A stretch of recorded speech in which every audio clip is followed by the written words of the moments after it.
fundamental is choices that we make.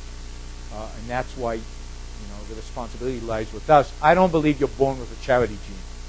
And I don't believe as a species we all have it, because some of us are more charitable than others, for example. Some of us are not charitable at all.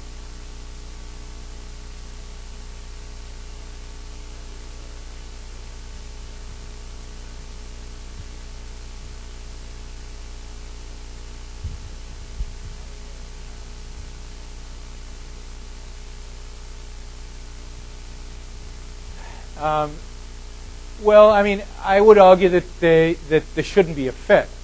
That is, that the very existence of a Federal Reserve violates this concept, because basically it is using force in order to form a monopoly, which supposedly we don't like in this country. The antitrust laws against monopolies, except when who owns the monopoly. The only monopolies we're willing to tolerate are monopolies owned by the government, and the Fed is owned by the government. But what does the Fed monopolize? By law. None of you can do this thing. Only the Fed can do it. Money. Only the Fed can print money. Now, I know that it seems like a thing that's always been around. The Federal Reserve is, there's always been this entity. Because where would money come from otherwise? But if you go back to, the Fed is a relatively new institution historically. It's only been around since 1914.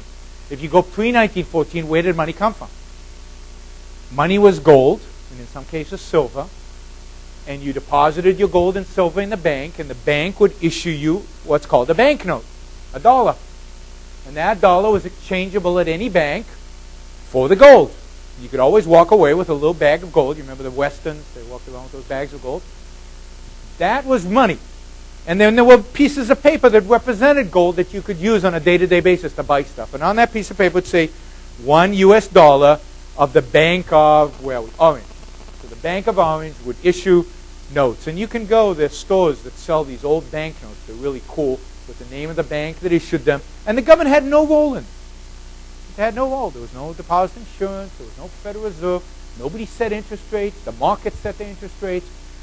Some banks were not very good banks, and they issued too many of these notes. So if you took it to another bank, they wouldn't give you as much gold as was set on the piece of paper. There would be a discount. And there were these books that you could buy. Today you'd have it on the internet of each bank, what their notes were worth relative to other banks. And, who knows what the market would have ultimately come up with. But I would say that the Federal Reserve is just another example of the government using force in order to establish economic control over all of us.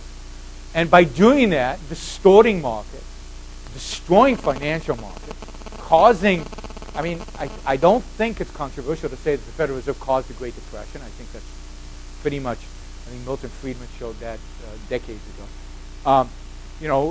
I think that the Federal Reserve caused the internet bubble. I think the Federal Reserve caused the housing bubble. And it causes their crashes as well. The fact that interest rates were 1% caused the housing prices to go where they went. And the fact that they jacked them up pretty quickly to 5.25% caused the housing market to collapse. And yet, nobody blames the Fed. Or if we do blame the Fed, we say, oh, well, what can you do? That's the way the world is. Nobody even considers the fact that you don't really have to have a Fed, because it only seems to work in one direction. Let individuals take responsibility for money. Why do we need the government to be responsible for our money? We create it, we own it, we can deal with it. We don't need this centralized authority. And note, just one other point, that when they established the Federal Reserve, one of the reasons was they were worried about J.P. Morgan, who was a big banker in New York, having too much control over the banking system. He was a really powerful banker in those days. And they dragged him out in front of hearings in front of Congress. The whole of 1913, there are these hearings with J.P. Morgan there, and they're slamming him for having a bank trust. It's too powerful. So they take J.P. Morgan, who had a lot of power over the banking industry and had a lot of power over money during that period. Certainly not 100%. Let's say 50%. That's being generous to J.P. And instead of this one individual, J.P. Morgan, and why was he doing all this? Because he was self-interested. He wanted to make money. He wanted to make a profit. And instead of him, we replaced him with Alan Greenspan, or the equivalent of Alan Greenspan, Bernanke, who now has 100% control, who now dominates every action of his, has consequences not only over every one of us in the United States, but globally. If the Fed makes a mistake, we all suffer. J.P. Morgan, if he made a mistake, a lot of people suffered, but not everybody, because there were bankers somewhere else that might have done differently. But why do we trust Bernanke and we don't trust J.P. Morgan?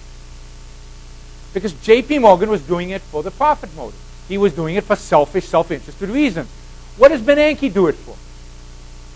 The public good, the public interest. After all, there's no profit to be made.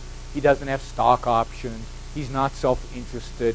We trust him because he speaks for the public good. And of course, he is much more dangerous to the public than J.P. Morgan ever was. But he's couched in this aura of altruistic, charitable, nice, non-selfish, non-greedy. And as a consequence, we like him.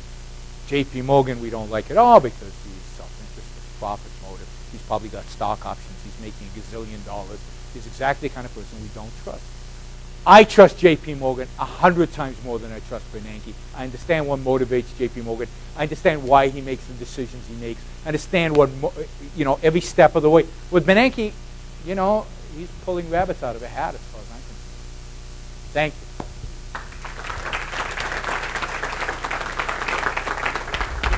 Thank you very much. Appreciate it. Thank you.